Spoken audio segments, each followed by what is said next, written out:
Hey everybody! Well, I spent the morning in schools today. A moving up celebration, meeting with 2 administrators, then meeting with the site team to help them prepare for Avid Summer Institute. Great start to my day. In transit everywhere on my way to work, and then between buildings, I've been listening to news about Rachel Dolezal, the former leader of the NAACP in Spokane. She did resign this morning. I'm assuming everybody knows the story already, so I don't want to rehash the story, but I am really saddened by all that I've heard. I did live in Spokane. I didn't know her. I left Spokane before her, but I did live in Spokane, and so I know what the Spokane environment is like in Idaho and really kind of the Northwest, particularly the eastern side of our state, is a really different place than where I live now. Highly diverse where we are now. Spokane is not very diverse at all in many ways. But at the same time, we loved it too, and my kids would tell you they have some great friends from there still. My husband and I really enjoyed our time working in buildings there and meeting people. We had a great church there. So I've listened with interest, partly because I lived in Spokane and I consider it to be a second home, partly because the story is one that I understand well. Rachel Dolezal is a white woman claiming to be black. I don't know that I've ever heard her say African American. She's claimed to be black, which she distinguishes by not ethnicity, but by culture. And I just find all of the conversations around this really interesting based on my own personal experience. My second day in the United States, I came here at 18 years old after living in Europe for most of my childhood. I was orphaned at birth by a white mom, African-American dad. Actually, on my birth certificate, it says Negro from my father. He's probably dead now. He would be over 100 years old now. When my mother gave me away at birth, I was adopted pretty early on, 6 months old or 7 months old, by a white couple from northern Minnesota who chose to raise me in Europe. And so at 18 years old, here I am, this biracial girl who's been raised in Europe by white people. I was fascinated by Black history and Black culture. I had some really amazing teachers and amazing parents who bought me books and videos about Black history, and so I'd read Maya Angelou, Langston Hughes, W.E.B. Du Bois, James Baldwin, Zora Neale Hurston. I had read all of the great writers of the 20th century, and some of the 19th century, and had done a lot of studying of African American history, etc. I loved Dr. Martin Luther King Jr. and really wanted to pattern my life after him. I wanted to be part of the social justice movement in the United States. But I had never lived around any Black people before, and I had several friends over the course of my life. I met my first Black friend when I was in 7th grade. I'd never really seen another Black person before, and I remember we became immediate friends. Ronnie Livingston. And then Dawn Henderson was another girl that came to our school that same year, and then they left and moved back to the United States. And in high school, I had a friend who was half Black, half Korean. And then there were several boys at our school who were African American. But my contact with Black people was really, really limited because of where I lived. I remember loving to play against teams that were on military bases because I knew that I would see Black boys. I was really into Black boys, even though I hadn't ever been around Black boys really growing up. There was something that drew me to want to be around Black boys. I remember that as a teenager. They were always very cute to me.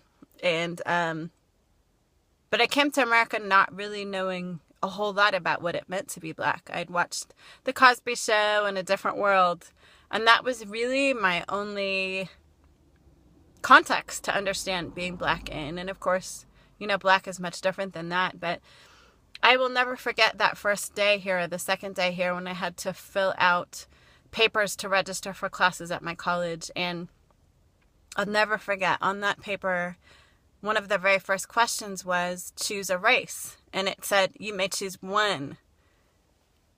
And I remember my white mom standing next to me. She had flown over to college to get me acclimated for that first week. So she was here with me for a week, and she was standing next to me as I'm staring at this piece of paper trying to figure out what to write. So now I have to choose one. Like, how do I choose one? First of all, if I put white, like, nobody was going to believe that I was white. And to be honest, I had straight hair then. I worked really hard to get my hair straight like every other white girl that I went to school with. So I was not wearing the afro at the time. But I still knew that I didn't look white. And so I knew that I couldn't put white. At the same time, I was really terrified that if I put black, my mom would think I didn't love her. And so there I sat at 18 years old, this really tough soccer player, getting ready to go out to soccer practice, like almost sobbing because I can't figure out what to put on this stupid piece of paper. I say that because I think our issues around race are really complex in this country. When my hair is straight, people ask me what I am. Who am I? What culture? What race am I? There are people who would love to tell me what I am. There are black people who tell me I can only be black, and white people who tell me that I can only be black. And very rarely does the world want to allow me to be both of the things that I am. And I guess I'm at this place now. I choose to wear my hair in a natural afro because this is how it grows. This is not a political statement. I am not Angela Davis. I love Angela Davis, but I am not Angela Davis, not trying to make a political statement. Really, my very intentional statement with my hair is I want young girls of whatever race to embrace whatever hair God has given them. And I want young girls especially to realize that we don't have to make ourselves into something we're not. And I spent 40 years of my life so ashamed of looking different from everyone else that I tried to make my hair something that I believe it wasn't supposed to be. And so I just embraced this. It's a conscious choice for me of being proud of who I am. And here's my reality. Who I am is black, and it's white. And it's Dutch, and it's Norwegian, and it's American, and it's African American, and it's many, many things. And it's not as simple as I think we make it out to be. And so we put boxes on a sheet of paper and tell people to choose. And making those choices is not as simple as just marking a box or even marking two boxes. Identity is so much more complicated. And I don't know, I think my heart breaks because I see how many of our young people are really struggling with this issue of who am I. Tacoma has, at least 4 years ago, we had the largest number of biracial students per capita of anywhere in the country. And I watched so many of my students really struggle with that question. Who am I? What am I? Am I black? Am I white? Can I be both? And I would say to my students, you can be both. We must be both. But America doesn't make it easy to be both. And I'm just going to own that. The United States does not make it easy. The black community doesn't make it easy for us who are biracial to be both. The white community doesn't make it easy for us to be both. And so I guess my 2 cents in the conversation is this conversation about race. We are not having the right conversations about race. We are not embracing the complexity of it. The reality is that race is a social construct, and yet there's incredible history around what this construct of race means and the impacts that it has on schooling, on discipline, on how the police interact with people, on housing, on employment. There are so many implications, and I believe that until we really are willing to have open, honest dialogue, adults and young people, we are really in a world of hurt. And I believe our young people are really suffering for it.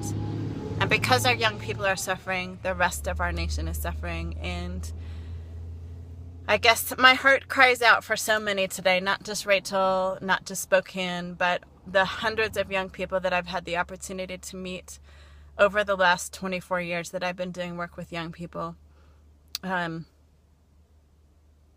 We need to embrace who we are, but who we are is yet to be defined, isn't it? It can't be defined by skin color. And that really is a challenge. And I'm hopeful, but I'm most hopeful that we can open a door to have conversation. I don't know what the solution is right now, but I know that the beginning of the solution must be to dialogue. Okay, everybody, take care. Bye.